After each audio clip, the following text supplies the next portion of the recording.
Mesdames, Messieurs, bonsoir et bienvenue dans cette édition d'information. Tout d'abord, je vous informe que nous recevons ce soir le secrétaire général du syndicat autonome des magistrats du Niger, Nuhu Aboubakar. Avec lui, nous allons parler de l'atmosphère qui prévaut actuellement dans l'administration judiciaire de notre pays.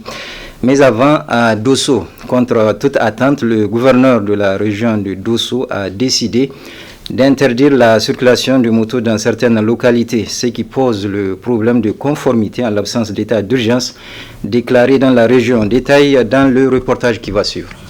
La région de Difa et celle de Tillabéri sont confrontées à un problème de sécurité consécutif aux actions que mènent des terroristes. Une situation qui a poussé les autorités à déclarer l'état d'urgence dans ces zones. Mais tel n'est pas le cas dans la région de Dosso où, contre toute attente, le gouverneur de cette région a décidé d'interdire la circulation des motos dans certaines localités de son entité administrative, ce qui a suscité la réaction suivante de l'acteur de la société civile Ibrahim Djori. La réaction que ça nous suscite en tant que citoyens et défenseurs des droits de l'homme et de la démocratie, c'est une réaction de surprise et d'étonnement de voir un gouverneur s'arroger les pouvoirs que la loi ne lui a pas donnés pour s'attaquer de front aux droits fondamentaux des paisibles citoyens de la région. Parce que la vie en république, la vie en démocratie et dans un état de droit, c'est une vie des règles. Et les règles qui déterminent la protection des droits fondamentaux en temps normal et en temps d'exception ne permettent pas, dans ces conditions-là, au gouverneur de prendre ces mesures-là. Parce que c'est simplement dans le cadre d'état d'urgence, donc de limitation, de dérogation au régime normal, qu'on peut déterminer ça. Or, et la Constitution, en son article 68, et l'article 4 du pacte international sur les droits civils et politiques et la loi de 2015 portant modification de celle de 1998 portant réglementation de l'état d'urgence au Niger précise clairement que pour qu'on recourt d'ailleurs aux mesures dérogatoires, il faut la réunion de deux conditions préalables. L'une de ces conditions-là, c'est la proclamation de l'état d'urgence par décret pris en Conseil des ministres. Donc le décret du président de la République, l'article 68 de la Constitution le précise. L'autre condition, c'est l'existence d'un danger exceptionnel menaçant l'existence de la nation. N'est-ce pas? La loi de 2015 essaie d'ajouter quelques éléments par rapport à cela. Et aucune de ces conditions n'est réunie. Et voilà, on voit un gouverneur prendre des mesures dérogatoires alors que la localité qu'il dirige n'est pas sous régime d'état d'urgence. Selon toujours Ibrahim Djori, les autorités ont le devoir d'agir en conformité avec les lois de la République. Il ne faudrait pas que les gouvernants, eux qui sont d'abord tenus de respecter et de prêter main forte pour faire respecter les lois et règlements de la République, qu'elles soient les premières à les violer, à les banaliser. Et parmi ces lois les plus importantes, parce qu'il s'agit des engagements internationaux de l'État du Niger et de la loi fondamentale qu'est la Constitution, je pense qu'ils n'ont pas intérêt à laisser perdurer un tel niveau d'illégalité. Enfin, face à la multiplication des décisions qui interdisent la circulation des motos dans plusieurs localités de notre pays, les autorités ont aussi le devoir de réfléchir sur l'impact que cela peut avoir sur la mobilité des populations qui n'ont rien à voir avec les agissements des terroristes. Aboubakar, bonsoir. Vous êtes le secrétaire général du syndicat autonome des magistrats du Niger, Saman. Alors, comme première question, pouvez-vous nous expliquer pourquoi les juges du Niger ont observé une grève de 48 heures il y a quelques jours de cela et qu'est-ce qui vous pousse à vouloir entamer une autre grève à partir de demain? Bonsoir, merci. Et je remercie d'abord la télé, la Bari, pour cette occasion qu'elle donne à notre structure, le Saman, de s'adresser directement à nos concitoyens et par rapport à ce combat de survie qu'on lui impose en raison d'un problème qui ne concerne guère le corps et l'institution judiciaire. Donc avant de répondre à votre première question, permettez-moi de faire remarquer d'abord à nos concitoyens que c'est pour la première fois de l'histoire de notre pays qu'un ministre de la République, de surcroît, le ministre de la Justice, à court d'arguments, fait recours à la manipulation ou cherche ouvertement à monter la population contre l'institution judiciaire qui, pourtant, dans un état de droit, constitue l'élément essentiel, constitue l'indicateur par excellence de l'état de droit. Donc, et cette attitude, comme nous l'avons toujours dénoncé, met à nu son entreprise de démolition et de banalisation de l'institution judiciaire dans son ensemble. Pour quelle raison ou quel projet il le fait, ça le Saman l'ignore, mais une chose est sûre, il ne le fait pas dans l'intérêt du gouvernement, il ne le fait pas dans l'intérêt de l'état de droit, car pas de justice, pas de quiétude sociale, pas de stabilité sociale, pas d'état de droit de façon générale. Donc, c'est le lieu pour le Saman de s'interroger véritablement sur les motivations profondes de ce mépris qu'exprime le ministre de la Justice à l'égard des magistrats et ouvertement, alors même que l'existence de son département ministériel tire sa raison d'être de leur mission. Donc ça, nous nous demandons vraiment quelles sont les motivations profondes de ce mépris que le ministre exprime à notre égard. Donc, et pour revenir à votre question, les 26 et 27 décembre passés, le Saman avait observé une grève de 48 heures. La raison, c'était une grève de protestation. Pourquoi? Et contre la révision à l'époque du statut de la magistrature dans le sens d'insérer comme diplôme de recrutement de magistrat un certificat de niveau de validation de la première année de master. Donc, c'est pour cette même raison que le préavis a été déposé ou reconduit pour les journées des 6, 7 et 8 janvier 2020, c'est-à-dire demain lundi, mardi, mercredi.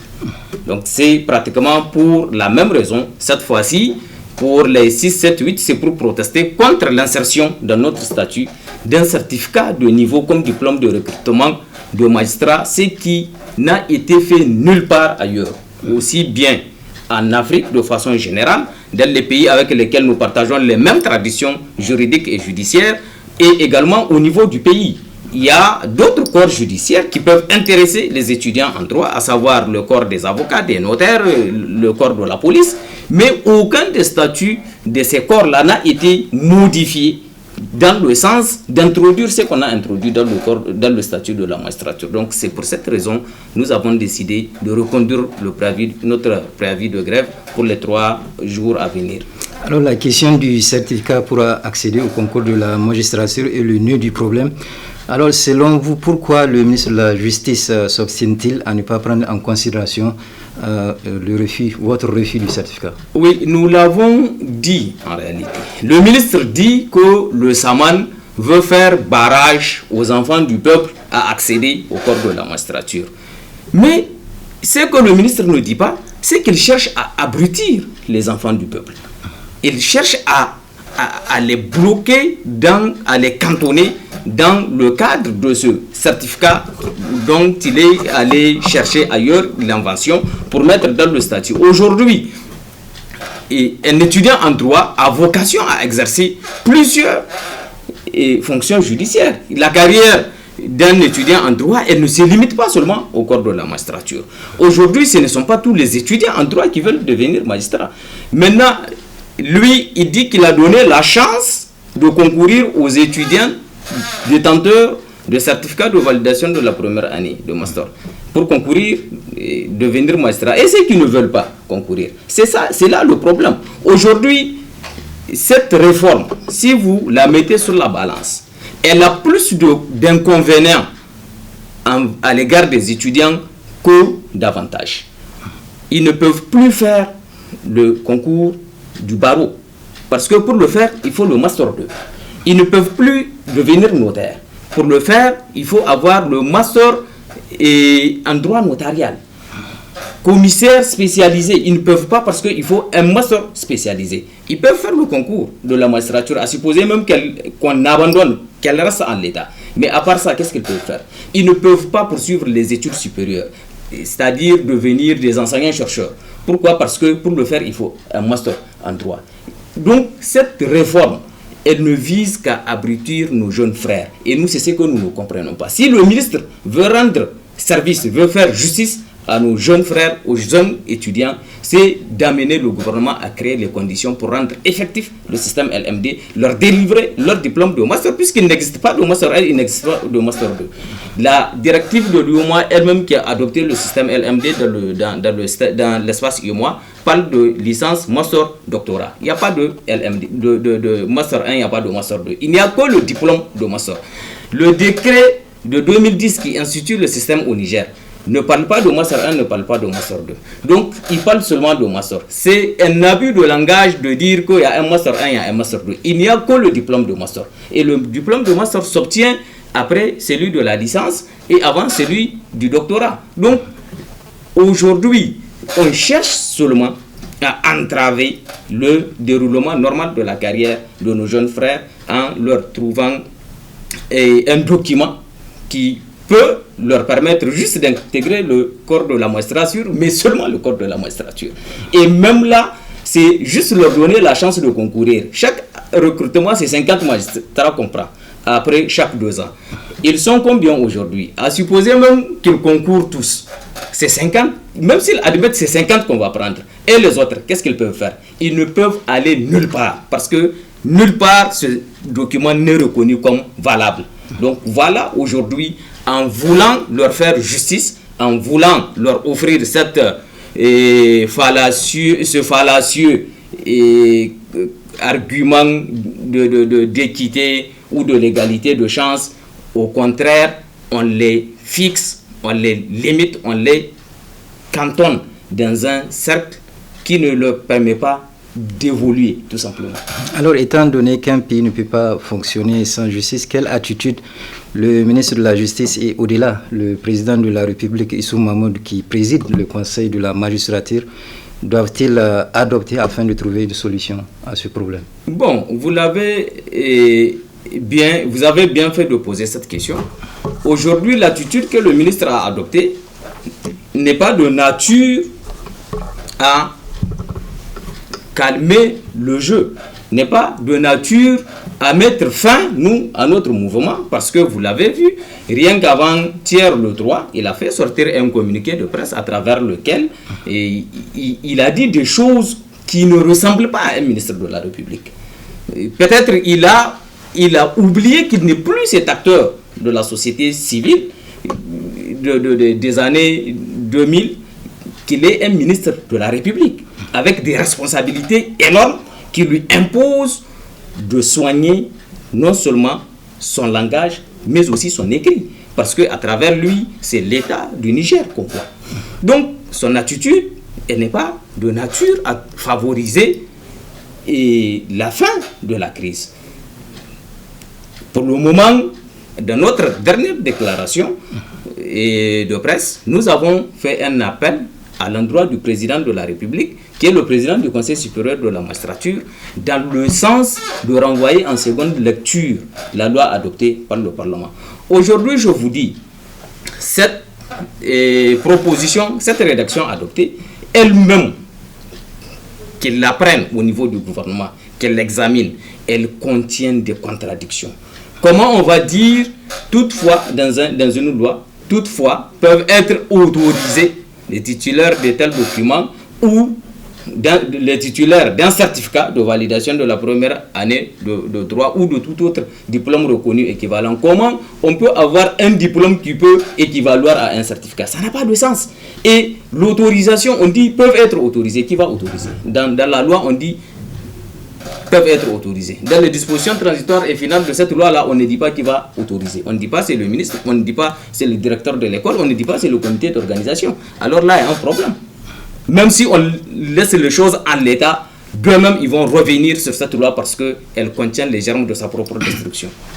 Alors, dans un récent communiqué, en réponse à la grève que vous avez observée, le ministre Marou Amadou s'est montré intransigeant et a fini à bon entendeur salut. Alors, vous n'avez pas peur de représailles de sa part? Et bon, tout à l'heure, je le disais, à bon entendeur salut, ça ne reflète pas un ministre de la République. Ça, ce n'est pas une expression d'un ministre de la République. C'est une expression d'un acteur de la société civile ou autre chose, ou d'un homme de la rue, mais pas lui quand même. Ça ne lui ressemble pas. Il ne peut pas nous faire peur. Pourquoi? Parce que nous sommes dans un état de droit. Nous sommes désavisés. Il parle dans son communiqué, il insinue une violation de la Constitution ou autre chose. C'est la Constitution, même la même Constitution qui a prévu le droit de grève, et l'ordonnance 96 qui réglemente l'exercice du droit de grève. Elle a posé des conditions. Ou vous respectez ces conditions, votre grève elle est régulière, ou vous ne les respectez pas, elle n'est pas régulière. Mais nulle part, on a dit, il n'a été dit parce qu'une loi a été adoptée, un syndicat ne peut pas la contester. Ou bien, mais dans ce cas, aujourd'hui, le gouvernement peut faire adopter une loi pour dire il va chasser tous les magistrats, les révoquer. Est-ce à dire parce que c'est une loi qui a été votée par l'Assemblée, notre syndicat ne va pas la dénoncer? La légitimité ou la régularité d'une grève s'apprécie au préjudice, par rapport au préjudice que l'acte que dénonce le syndicat, ou disons par rapport aux greffes que l'acte que dénonce le syndicat fait à l'intérêt de ses militants. Est-ce que la situation, elle porte préjudice aux intérêts de nos militants? Là, s'il veut, il n'a qu'à venir, on va aller devant les juridictions faire les débats. Ce n'est pas à travers un communiqué de presse qu'il va décréter notre grève anticonstitutionnelle. Ça, il s'arroge même les attributions de la Cour constitutionnelle. Il oublie qu'il n'est pas membre de la Cour constitutionnelle. Et même s'il l'était, c'est une composition. Elle va se réunir, elle va statuer, et c'est sûr, cette position-là, c'est pas ça qui sera décidé. Donc enfin, nous n'avons pas peur, nous sommes dans un état de droit, nous ne nous laissons pas intimider, tout simplement. Enfin, beaucoup de Nigériens, à tort ou à raison, pensent que la justice nigérienne est corrompue. Quelle est votre réaction sur ce point? Et notre réaction, ça c'est un état d'esprit. De façon générale, on dit même que la société nigérienne elle est corrompue. Ce n'est pas que la justice, de façon générale. Mais il y a aujourd'hui au Niger des services, des institutions qui sont habilités à donner des statistiques par rapport au degré de corruption ou aux statistiques et sur le niveau de corruption dans les rangs, disons dans le secteur de la justice. Il y a la Halcia. Un temps, il y avait ce qu'il avait mis en place, ce qu'on appelle la ligne verte. Plein d'autres services, il y a des associations de lutte contre la corruption au Niger. Aujourd'hui, je suis convaincu, si vous les approchez, ces institutions-là, en termes de statistiques, ce que vous allez avoir comme statistiques de corruption impliquant les magistrats, c'est minime, insignifiant, pour ne pas dire inexistant. Donc, c'est un état d'esprit. On le dit souvent, tout simplement parce que les gens ont du mal à confondre, même au niveau de la justice, les gens ont du mal à distinguer les acteurs. Le commun de Nigérien a du mal à vous dire, celui-là, c'est un juge, c'est un avocat, c'est un notaire, c'est un huissier, c'est un greffier, c'est un clerc, c'est un interprète. Il a du mal. Tout celui qui porte la torche, c'est comme dans le cadre du domaine de la santé, tout celui qui a la blouse blanche, c'est un docteur. Donc c'est un peu la même chose. Vous pouvez peut-être vous faire escroquer ou vous pouvez corrompre un acteur qui est différent du magistrat, et dans votre tête, c'est le magistrat. Donc, vraiment, par rapport à cette question, moi je pense que ce sont les institutions-là que l'État a mises en place et avec cette mission de lutter contre la corruption qui sont bien placées pour nous dire le degré de corruption au niveau de la justice, si elle existe ou si elle n'existe pas. Elle n'est que chimère. Non, Bakar, merci d'avoir répondu à nos questions. Je rappelle que vous êtes le secrétaire général du SAMAN, syndicat autonome des magistrats du Niger. Merci. La suite de ce journal, l'association des blogueurs pour une citoyenneté active poursuit sa campagne de sensibilisation à l'intérieur du pays avec l'étape hier de Tillabéri. Cette e-campagne organisée en collaboration avec le Fonds canadien d'initiative locale a porté sur le thème femmes actrices de la promotion des droits. Le résumé avec Adam Soumana. Amener les jeunes et les femmes à apporter leur pierre à l'édifice de la nation à travers les réseaux sociaux, tel est entre autres soucis ayant guidé l'association des blogueurs pour une citoyenneté responsable à initier une série de sensibilisations dénommée e-campagne dans tous les chefs-lieux de région. Ainsi, la présente rencontre marque l'étape de Tillabéri où il était question pour l'association des voies et moyens permettant de garantir la liberté d'expression et d'opinion des femmes sur les médias sociaux et traditionnels. L'homme devient de plus en plus curieux. Il a soif de la communication et surtout aspire à la liberté d'expression à travers les médias sociaux ou les médias traditionnels. Les femmes ne sont pas restées à l'écart. Elles font tout pour s'informer, participer pleinement au développement économique et social de la société dans laquelle elles vivent. C'est devant ce constat que l'association des blogueurs pour une citoyenneté active a jugé qu'il serait bon créer des espaces libres d'où les jeunes peuvent prendre part à des débats enrichissants sur les importants problèmes que vit la société.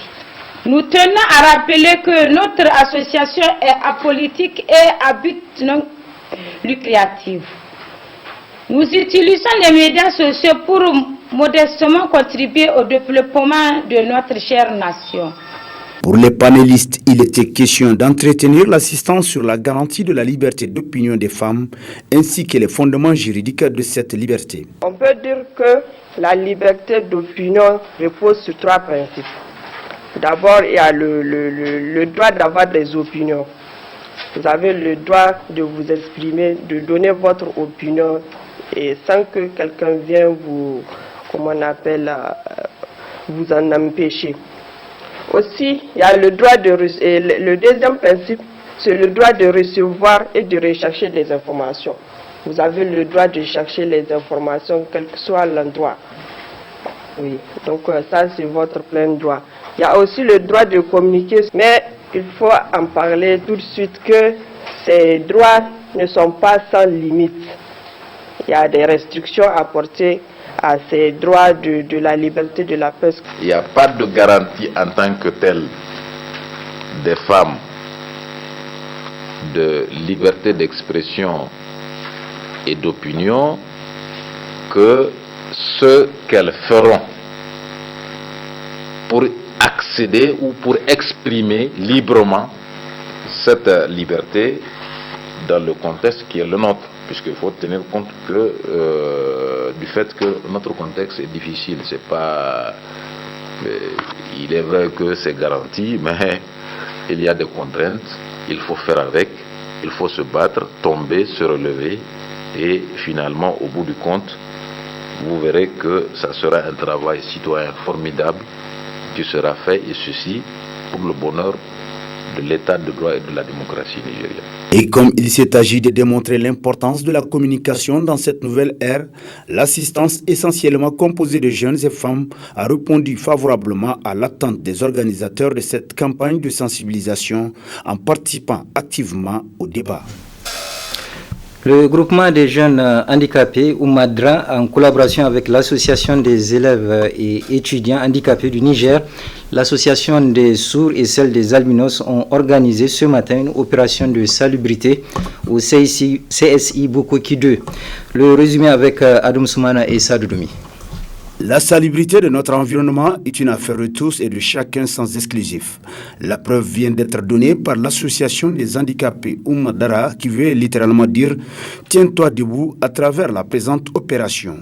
Une opération qui vise le centre de santé intégré de Bukoti 2 dont le choix n'est pas fortuit selon les organisateurs. Nous avons choisi cet endroit non seulement parce que c'est un endroit qui accueille nos femmes, nos mères, nos cousines pour se faire soigner et aussi vous savez quand on parle de centre de santé il doit être bien salubre pour que les gens qui vont venir pour se soigner se sentent un peu à l'aise et voir l'endroit un peu salubre.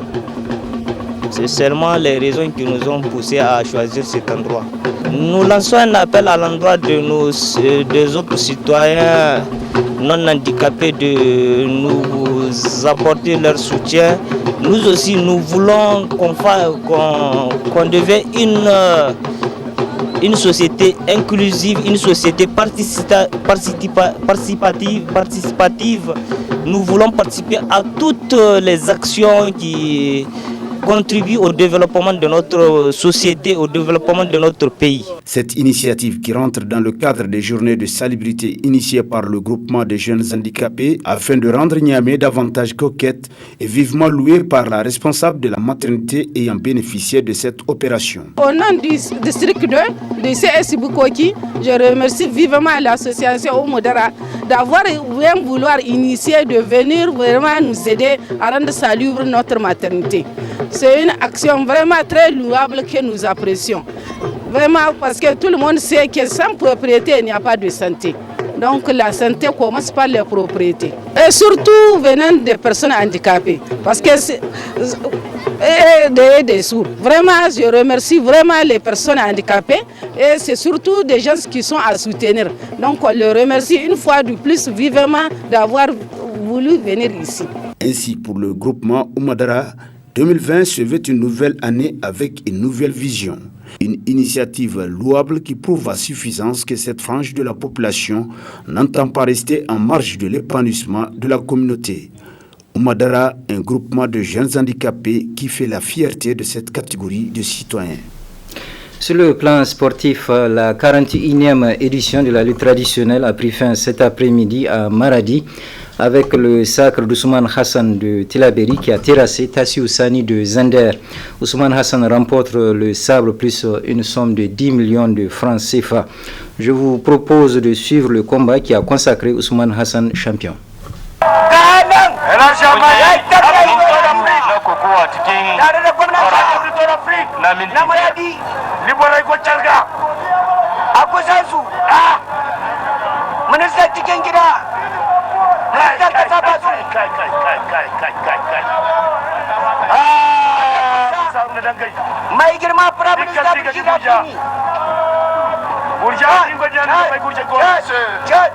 Parce que Tassi Oussani Agamu a fait Ahmadou Bamatino Dinago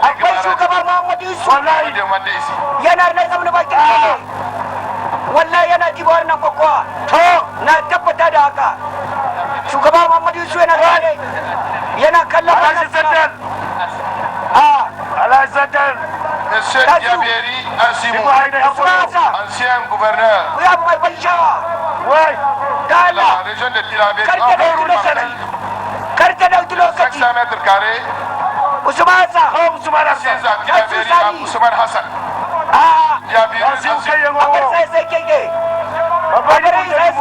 La parcelle est avec monsieur le chef de gouverneur de Tilaberi.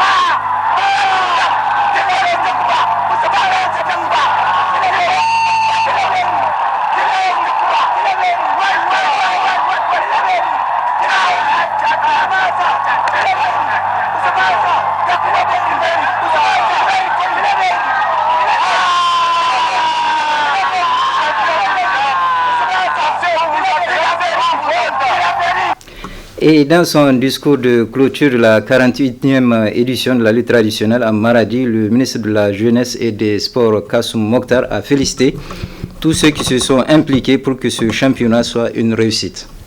Nous voilà au terme de la 41e édition du Sabre national qui s'est déroulée dans la paix, la culture sociale et la sécurité.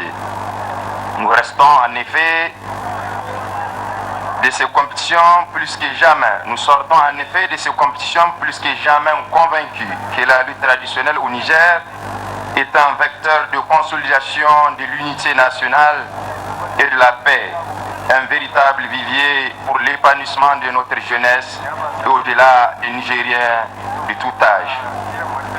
Placé cette année sous le thème éducation et participation citoyenne de la jeunesse à la consolidation de la paix et au développement, la 41e édition du Sabre national de lutte traditionnelle a véritablement répondu à nos attentes. Que d'activités menées, que de brassages et d'échanges qui confirment les vertus inestimables de ce sport au Niger. C'est pour moi un motif de satisfaction que cet événement, suivi de très près par le président de la République, son Excellence Issou Mahamadou, et le Premier ministre, chef du gouvernement, se termine dans des conditions optimales de sécurité et à la grande satisfaction de tous. Permettez-moi de louer pour m'en réjouir la clairvoyante vision du président de la République en matière de jeunesse et de sport, placée au cœur de l'axe 7 du programme de Renaissance relatif au développement des secteurs sociaux. Cette vision a permis de doter notre pays d'infrastructures sportives modernes, de renforcer la présence du Niger aux compétitions internationales, de valoriser notre jeunesse en l'associant aux prises de décision qui engagent la nation et de créer les conditions d'insertion, d'épanouissement des jeunes. Excellences, Monsieur le Premier ministre, Mesdames et Messieurs, le succès de la présente édition est l'œuvre de vous tous présents à ces rendez-vous, mais c'est surtout grâce à la vision et à la détermination du président de la République, Issou Mahamadou. Vous avez en effet refusé à la psychose qui sème les mouvements terroristes armés.